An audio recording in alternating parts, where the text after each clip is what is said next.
पानी की कमी के कारण से 75% बीमारियां शरीर में होती हैं। खान पान, तो पान के अंदर पानी पीना आता है, खान के अंदर भोजन खाना होता है। तो खाना को आधा कर, पानी को दोना, और मेहनत को तीना करो, तब जीवन चौगुना। अभी बोल रहे थे लंबा जीवन कैसे जिएंगे, जीवन चौगुना, लंबा जीवन हो जाएगा। जो निकम्मा बन करके बैठता है ना, उसके शरीर में घून लग जाता है, वो ज्यादा दिन तक नहीं जीता है। ज्यादा मेहनत करने वाला, परिश्रम करने वाला व्यक्ति ही स्वस्थ रहता है और लंबा जीवन जीता है। इसीलिए खाना को आधा करो, पीना को दूना, पानी को दोगुना पीजिए, और मेहनत को 3 गुना कीजिए, परिश्रम को 3 गुना कीजिए। घर में बैठे बैठे मत रहिए, नहीं कुछ काम मिलता है ना, तो घर में झाड़ू मारिए, सफाई कीजिए, बस खेत में काम कीजिए।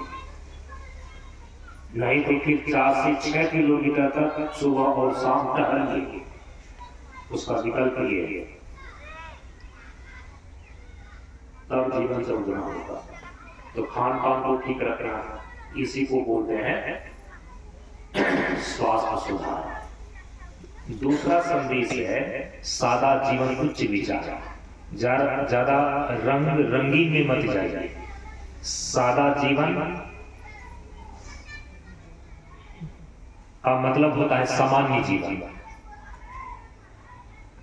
खान पान में सात्विकता हो, रहन सहन में जो है ना सादापन, सादा जीवन। ज्यादा ऐसे आराम की चीजों में जीना, उसके पीछे भागना, जीवन का अधिकांश समय आपका उसमें खत्म हो जाएगा। यदि हम चटाई पर, धरती पर चटाई बिछा करके और साफ सुथरा एक घोटिया बिछा करके भी अच्छी नींद ले सकते हैं, अब आलीशान महल में सीलिंग फैन की व्यवस्था करने के लिए जीवन को व्यक्ति तबाह किया हुआ है, चोरी चमारी डकैती। तो परम पूज्य गुरुदेव ने कहा कि वो जो शौकीन जीवन है ना, रंगीन जीवन है ना, जिसके कारण से ये सारे पाप तुम करते हो, पापर बेलते हो, सादा जीवन अपना लो, सारा झंझट खत्म हो जाएगा। और सादा जीवन जीने वाला ही उच्च विचार वाला होता है। महात्मा गांधी को देखिए, बड़े बड़े महापुरुषों को देखिए, एक धोती में आधे धोती को पहनना, आधे धोती को ओढ़ना, इससे बड़ा सादा जीवन क्या होगा। संत महात्मा लोगों को देखिए, कितना कम कपड़ा और कम चीजों में अपने जीवन का गुजर बसर करते हैं, इसको बोलते हैं सादा जीवन। और तब विचार आपका उच्च होगा। जो अधिक से अधिक भोग सामग्रियों का उपयोग करता है ना, एक तो उसको पाप भी करना पड़ता है, दूसरे का हक भी मारना पड़ता है, अपने विचार को ओछा भी करना पड़ता है, स्वार्थी बनना पड़ता है। तो वो उच्च विचार वाला कैसे होगा। जब तक आपका सादा जीवन नहीं होगा, तब तक आप उच्च विचार वाले नहीं होंगे। ये दूसरा संदेश है, सादा जीवन उच्च विचार। और तीसरा जो संदेश है परम पूज्य गुरुदेव का, वो है सादा ये प्रशांत जीवन दे रहा है। प्रशांत जीवन, शांतिपूर्ण जीवन। जीवन में आपत्तियां विपत्तियां आती रहेगी, आपके कर्म के अनुसार से, उससे घबराएं नहीं, शांत रहें। दुख सुख जीवन में आते जाते रहता है, उससे विचलित मत होइए, शांत रहिए। जब इस प्रकार से शांतमय जीवन आप व्यतीत करेंगे ना, तो साधना के लिए ज्यादा आपको समय मिल सकेगा। लड़ाई झगड़ा में रहेंगे, केस फौजदारी में रहेंगे, आपके जीवन का बहुमूल्य समय ऐसे ही बर्बाद हो जाएगा। इसीलिए बोल रहे हैं कि शांत रहो। क्रोध में आकर के कोई लड़ाई झगड़ा मत करो। थोड़ी देर के लिए यही ना लगता है कि मैं गलत नहीं हूं, वही व्यक्ति गलत है, अरे वो तो गलत है, उसके पीछे आप गलती क्यों कर रहे हैं। विश्वास रखिए, भगवान पर भरोसा रखिए।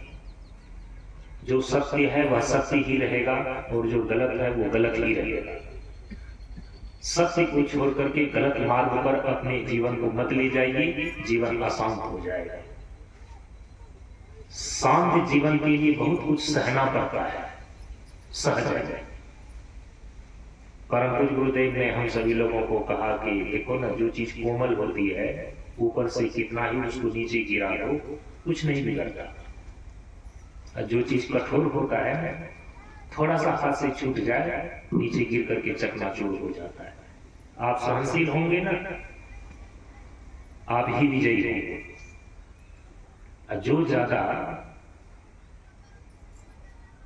कर करने में रहता है तो लगता है कि वो सबको दबा दिया, अपना प्रभाव दिखा दिया। कुछ नहीं दबाया, कोई प्रभाव नहीं दिखाया। आग जब बुझने वाली होती है ना, धुक से करके एक बार वो ऊपर उठता है, फिर बुझ जाता है। तो हमारे संत महापुरुष कहते हैं कि इसीलिए सहज शांत जीवन जब रहेगा तो साधना के लिए ज्यादा समय मिलेगा। साधना के लिए जब ज्यादा समय मिलेगा तो जिसके लिए आपको भगवान ने ये मनुष्य का शरीर दिया है और मनुष्य के शरीर में रह करके बहुत बड़ा काम करना है। बहुत बड़ा काम करने का मतलब ये होता है कि इस शरीर में ही केवल वो काम किया जा सकता है, अन्य शरीर में वो काम नहीं किया जा सकता। उसको बोलते हैं जीवन का कल्याण वाला काम, जीवन का परम पुरुषार्थ मोक्ष पाने का काम, ये केवल मनुष्य कर सकता है। मोक्ष पाने का मनुष्य मात्र अधिकारी है ना। जब तक जीव मनुष्य के शरीर में रह रहा है, मनुष्य जीवन है, तभी तक मोक्ष को प्राप्त करने के जो साधन बतलाए गए हैं संत महापुरुषों के द्वारा, उसको आप कर सकेंगे। पशु पक्षी के शरीर में नहीं होगा, कुकर सुकर के शरीर में नहीं होगा, बांदर और छुछुंदर के शरीर में नहीं होगा, मनुष्य के शरीर में होगा। तो मनुष्य जीवन जो है ना बहुमूल्य है। शांत में जीवन जिएंगे तभी आप महान काम कर सकेंगे। और जिस दिन महान काम करते करते करते करते जीवन के सारे झंझटों को पार कर जाएंगे, शरीर और संसार के बंधनों से आप छूट जाएंगे, जिस दिन आपका मोक्ष सिद्ध हो जाएगा तब उसको बोलते हैं प्रसन्न।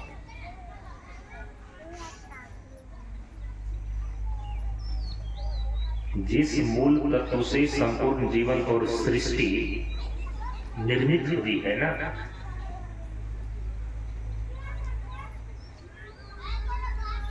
हमारे शास्त्रों में उसको कहा गया है उद्गीत, उसी को बोलते हैं प्रणव। प्रणव जहां जाकर के लय कर जाता है, परम पूज्य गुरुदेव कहते हैं वो है प्रशांत। सब कुछ जहां जाकर के शांत हो जाता है उसको बोलते हैं प्रशांत।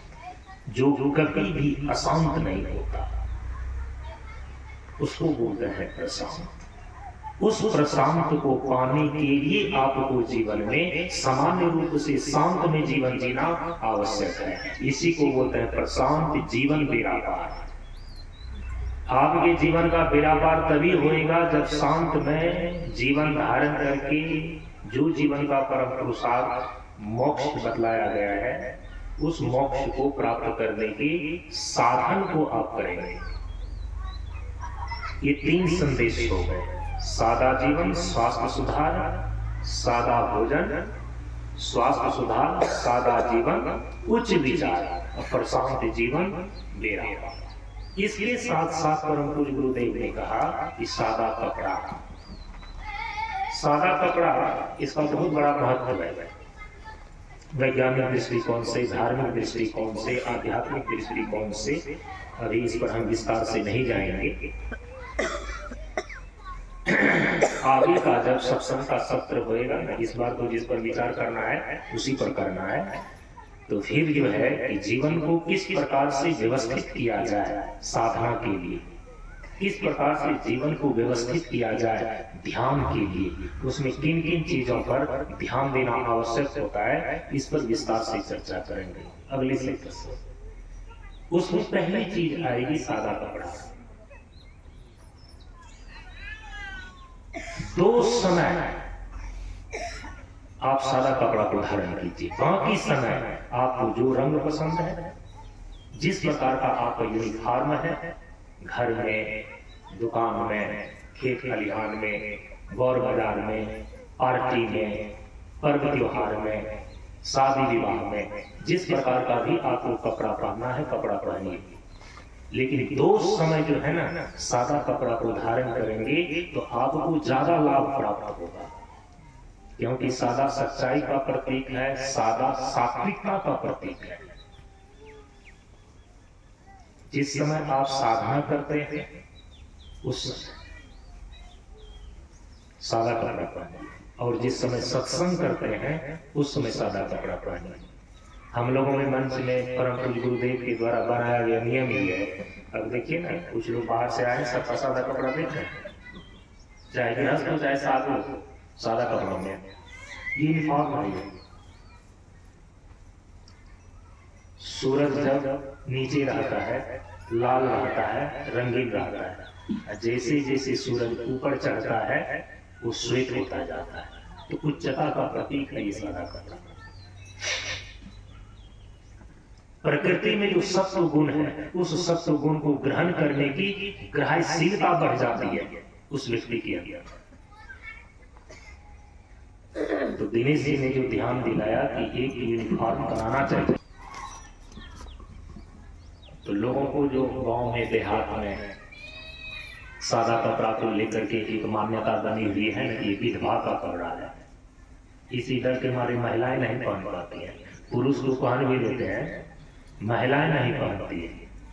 इसके पीछे जो है ना ज्ञान का अभाव है, जानकारी का अभाव है।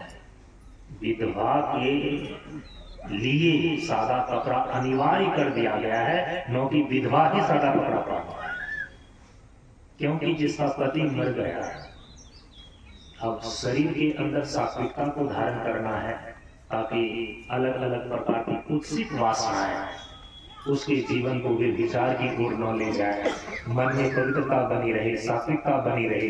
इसके लिए हमारी परंपरा में हमारे समाज सुधारक महापुरुषों ने ये तय कर दिया कि जिनका पति मर गया है, यदि संसार की कुत्सित वासनाएं उनके मन में ज्यादातर यदि जन्म लेती है, उत्पन्न होती है, तो उनका जीवन गर्त में जा सकता है। इसी सात्विकता को बनाए रखने के लिए अनिवार्य कर दिया गया कि जो विधवा है वो सादा कपड़ा ही पहने। ऐसा नहीं कि सादा कपड़ा वैधव्य का प्रतीक है, विधवा ही पहनती, विधवा के लिए अनिवार्य है।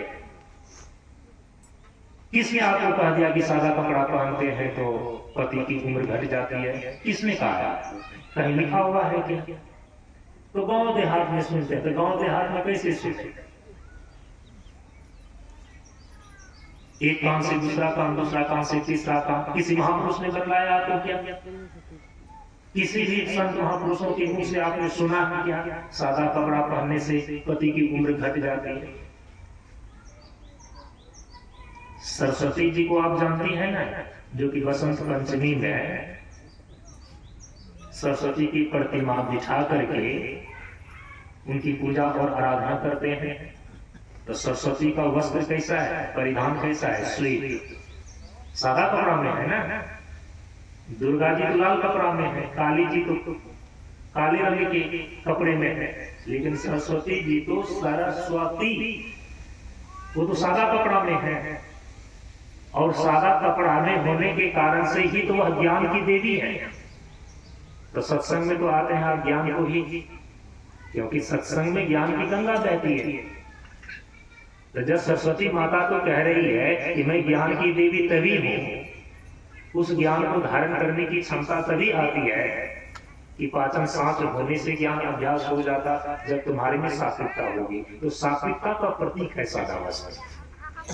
और यदि सादा कपड़ा पहनने से उम्र घट जाती पति की, तो मैं आपको बताता हूं कि रात दिन, मैं तो आपको यहाँ पर छूट दे रहा हूं ना कि अन्य समय में रंगीन कपड़ा भी आप पहन ले। सरस्वती जी तो इस सृष्टि के आरंभ से लेकर के महाप्रलय की दशा तक एक दिन भी सादा कपड़ा अपने शरीर पर से नहीं उतारती है, नित्य ही धारण की हुई है सरस्वती सादा कपड़ा। और आपको मालूम है उनके पति कौन है? ब्रह्मा जी। इस पूरी सृष्टि में सबसे ज्यादा उम्र किसकी होती है मालूम है आप लोगों को कि नहीं? सबसे ज्यादा दिन कौन जीते हैं? ब्रह्मा जी। जिस दिन ब्रह्मा जी की मृत्यु होती है, इस दुनिया का प्रलय हो जाता है। शास्त्र में पढ़ करके देखते। आप सोचिए कि सरस्वती जी का जो पति है ब्रह्मा जी, इस सृष्टि में तो सबसे ज्यादा दिन जीने वाले, आयु वाले हैं। यदि बात ये सत्य होती कि सादा कपड़ा पहनने से पति की आयु घट जाती है, तो सबसे पहले तो ब्रह्मा जी को मर जाना चाहिए। वो तो मरते नहीं हैं, उसकी उम्र और बढ़ जाती है। इसीलिए अनर्गल मान्यताओं को छोड़ दीजिए, बहानेबाजी करना छोड़ दीजिए, सही चीज को समझिए और सही चीज कीजिए। आप देखिए ना, आप सत्संगी हैं, सादा कपड़ा पहन करके आप जाइए सत्संग भवन में, अलग से ही लोग पहचान जाएंगे कि सत्संगी है। अभी अभी सारे लोग जो कल आए हैं वहां से 5-7 आदमी, तो यहाँ से टेम्पो वाले को मैंने पहचान ही कराया कि स्टेशन पर उतरे होंगे ना लोग सादा कपड़ा में होंगे। अब सोचिए, उसी से पहचान हो जाती है। पुलिस यदि अपने यूनिफॉर्म में ना रहे तो कौन उनको पुलिस कहेगा? डॉक्टर अपने यूनिफॉर्म में ना रहे तो कौन उसको डॉक्टर कहेगा?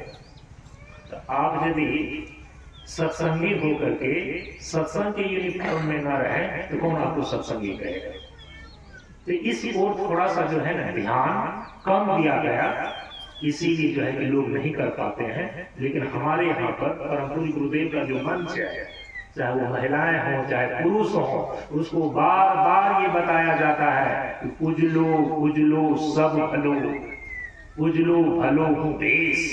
देश माने ड्रेस। ज्ञान ध्यान सब मिले शांति संदेश। तो एक कपड़ा, बहुत सारे ड्रेस आप रखे हुए हैं ना, एक सादा ड्रेस है।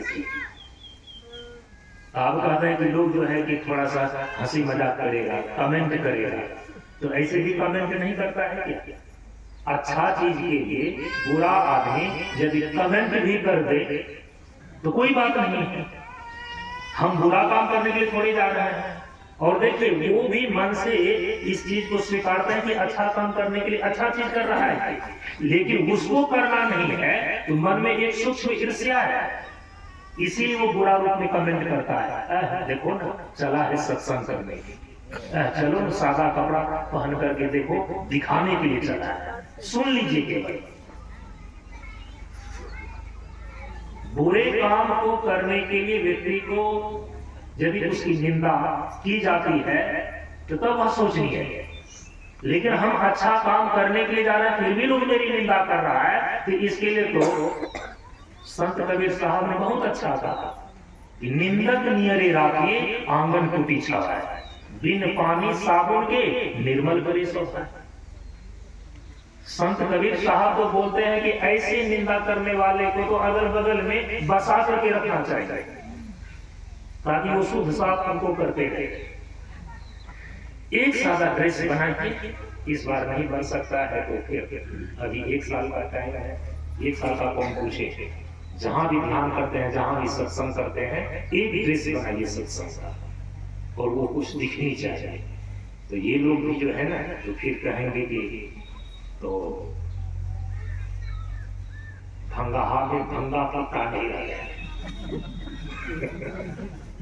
नहीं कि 1 साल बाद करना है, 1 दिन में भी ले सकते हैं, सिलाने वाला का। और भंगा में कोई भांग गांजा बीड़ी नहीं पीता है, पीता है, लेकिन प्रसिद्धि यही है कि गुरु महाराज ने एक समय में इस भंगहा में, ठीक है, कई जो है कि क्या कहते हैं किंवदंती होती है, बहुत ज्यादा भांग रहा होगा, नशापान करता होगा। और मुझे लगता है कि 1913 ईस्वी में जब गुरु महाराज यहाँ पर महर्षि मेरी परमहंस जी का यहाँ पर आगमन हुआ होगा, तो सारे भांग धतूरा को उखाड़ फेंके।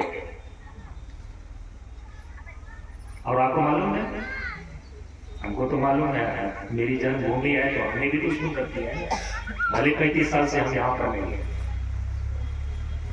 हमारे यहाँ जो दुर्गा मंदिर है, यहाँ पर बलि पड़ती थी। ये बलि कैसे रुकी? गुरु महाराज ने रुकवाई। आज भी वहां पर डिहोरी पर, वहां भी पर काली मंदिर में बलि पड़ रहा है, नहीं पड़ रहा है? आज भी पड़ रहा है बलि, वहां आज भी बंद नहीं हुआ, पड़ रहा है। लेकिन यहाँ हमारे गांव में जो श्री श्री दुर्गा मंदिर जी हैं, अब यहाँ पर बलि बंद हुआ। पहले तो बलि होता था, बलि बंद कैसे हुआ? गुरु महाराज के प्रभाव से। भांग धतूरे को उखाड़ करके फेंक दिया गया, सारे लोग वैष्णव हो गए, दास हो गए। तो इसीलिए उसी समय से ये किंवदंती बनी हुई है कि भंगहा में भले ही भांग शब्द है, चूंकि भांग धतूरा का, गांजा का इसने त्याग कर दिया है, नशीला पदार्थ नहीं करता है, इसलिए हम भंगहा बोलते हैं। भंग है लेकिन हा है, उसमें हा है प्रसन्नता का प्रतीक, आह जो है वो है दुख का प्रतीक। हा हा हा हा, जब खुश होते हैं तो क्या बोलते हैं? हा हा हा। तो भंग में हा शब्द है ना, तुम्हें हा तो प्रसन्नता का प्रतीक है ना, आह शब्द नहीं है, ठीक है। तो भांग धतूरा चला गया तो जाने दीजिए। अब जो दूसरा शब्द भंगा फुटा रहता है, तो सत्संगी के लिए भंगा फुटा क्या है? सत्संग का ड्रेस न हो और दूसरा चीज हम पहन लें, उनके लिए वही भंगा फुटा हो। हम ये नहीं कि खटा चिट्टा कपड़ा आया, कपड़ा ठीक है, लेकिन सत्संगी होने के कारण से एक रौनक लगा। और मुझे लगता है कि इस दिशा में, इस भंगागा में जितने सत्संग होते हैं, उस सत्संग करने वाले महात्मा आते हैं, अपने मंच से यदि 2-4 बार दोहरा देना, पूरा कायाकल्प हो जाएगा। संत महात्मा के लोग बात मानते हैं, मानते हैं।